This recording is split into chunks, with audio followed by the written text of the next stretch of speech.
Welcome back to the Ireland Contracting Nightly Sports Call. I'm Rich Walsh. If you need a roof, make sure you call Everybody Ireland needs a roof. Contracting, 1-800-NEW-ROOF. And Gene, they not only do roofs, right? They do gutters, I think. They do gutters. They do sidings. Yep. They do windows, roofing. I'm sure they do everything. And if you need a deck, that mobile dog grooming they do, that's good too. Maybe. And if you need a deck, maybe, a fence, I'd imagine. Give them a call. Try them out. 1-800-NEW-ROOF. Give us a call right now on the Borders and Borders hotline, 412-575-2600. All right, so the Pirates, here's a question, Gene, I want to ask you before we get out to the phone lines.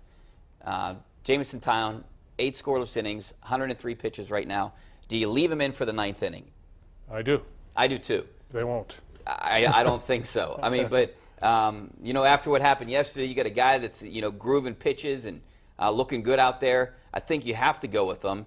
You brought up a good point, but there's only been, what, 4 complete games or something like that? In the National League. Yeah. In the National League. So at what point is too many pitches for Tyone? 120?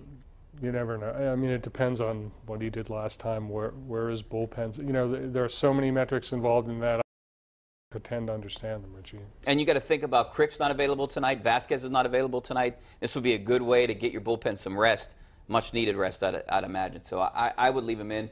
We're going to see what happens here in a half inning. All right, out to the phone lines. We're going to go out to Tony in the Hill District. How you doing, Tony? Hello, Rich. How are you? Good. Thanks for calling. I want to ask you something about the franchise tag. Let's use Le'Veon Bell for instance. Do a player's contract have to be up in order for them to slap the franchise tag on them? And can they use like the franchise tag to tag him again if he wanted to leave next year? And also, do they only get one franchise tag a year?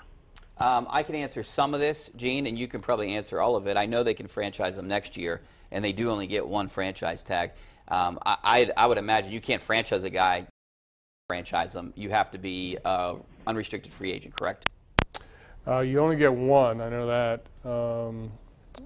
But I thought this was the last time that Bell can be tagged. I'm not sure. Yeah, I didn't think that was the case. I'll have to look it up. I thought you can continue to franchise them, but maybe they wouldn't want to. Can't do it indefinitely, no. You wouldn't want to next year. I'm not 100% on that, but I thought you could franchise them next year because wasn't the quarterback from Minnesota, I forget his name right now. Bridgewater? No, the quarterback that just went to Minnesota, the Washington quarterback. Kirk Cousins. Oh, Kirk Cousins. Didn't he get franchised 3 times? I'm not sure. Or twice. But, I mean, the problem with franchising, if you can, the problem with franchising Le'Veon Bell next year would be you'd have to pay him $17 million. It's the average of the top 5, and then you have to give him a 10% increase or something, or you have to give him a raise. So I think it would be, it's 14 this year, and if they had to franchise him next year, it'd be 17. I will look that up, though. I thought you could franchise him next year, but I don't know how many consecutive years you could franchise a guy. All right, thanks for your call. Let's go back out to David in Finleyville. How you doing, David? Good, fine, thanks. How about yourself? How are you? Good, thanks for calling. I have a question.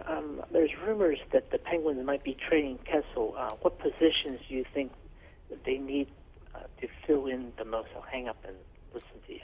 Well, I think they need defensemen for sure. I think that they would need some wingers, some scorers, and that's what Kessel is. I don't think he's going anywhere. Gene, do you? Well, I think he's attractive for other teams. He's coming off a great year. He's a great player. He just did not have a very good postseason. It wouldn't surprise me if they kept him, but I think he's an attractive trade piece for a number of teams.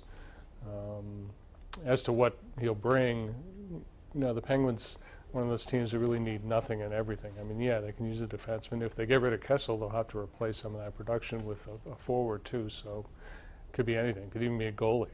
You know, one of my big issues with Kessel, obviously, was what he did in the postseason. But, you know, he wants to play with Malkin. Malkin wants to play with him. I don't understand why Sullivan just says, okay, you guys, you can play together. I know he wants to spread out those 3 guys, but it worked with those 2 guys. And if that's what both of them want, why don't you just why don't you just do it in the postseason? Yeah, I think Mike Sullivan found out this year that Kessel is, I mean, he's always talking about his conversations with Kessel, and he's used other people to communicate with Kessel, notably Rick Tocchet before he left. But I think he found out this year that Phil Kessel is a little bit difficult to to manage. And, you know, those players aren't uncommon. You run into them from time to time. But I think Mike Sullivan kind of ran out of patience with him, and I think it was really emphasized when he was asked after the season about his injury, and he essentially said it was nothing that should have kept him from being the player he should be. Yeah, I mean, sometimes it seems like he takes time off and everything. And I mean, I like the guy, and I think he definitely can help this team.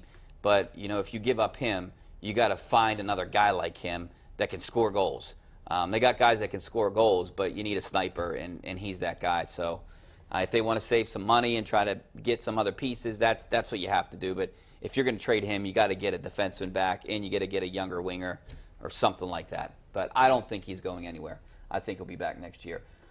All right, let's go back out to the phone lines. We're going to go out to, who are we going to here? Let's go out to Alex in Ambridge. How you doing, Alex? I'm fine. How are you doing, Rich and Gene? Good, thanks for calling. Yeah, I think that Stanley Cup game between Washington and Vegas is going to be a good series. And, I mean, Vegas is a young expansion team. I think they're going to take it in 5 over Washington. I mean, you cannot count on the Capitals, though. They're good. You know, ever since the Penguins played them, though, they've been, you know, fighting tooth and nail with them. Hey, thanks a lot, Alex. You know what? This is a series that I really don't have a feel for it. And I was wrong about the Washington-Tampa series. I thought Tampa would roll them, but Washington's been hanging in there. Maybe this is their year. But I do like Vegas. Vegas was the favorite to win this one, and I think you know, you got to go with the home team in 7 games or something. Who did you pick Washington in this series? I mean, I don't know if I actually picked them. I thought Washington would win. I thought the first game was a really interesting Stanley Cup final game. It was not like one that I've seen in a long time. Yeah. It looked like 2 teams that were, first of all, really well rested, which was true, but also really not nearly as cautious as you usually see teams in especially in the first game of a Stanley Cup final. I mean, that was a really wild game, won by Vegas 6-4, and then the Capitals come back and tie it. I think it's going to be a long series and a really good one. Yeah, I do too. And I actually don't think this is Washington's best team over the years. You know, I thought last year they were much better, but hey, this is the team that got the Stanley Cup, and they actually got their first Stanley Cup win, right? That's their first Stanley Cup win? First Stanley Cup final. Yeah, first Stanley Cup final. So, yeah, I like Vegas in it. So we'll see what happens. I think it's going to be a 7-game series. All right, we're going to take a break. Back with more of your phone calls and some of your tweets coming up next. Stay right there.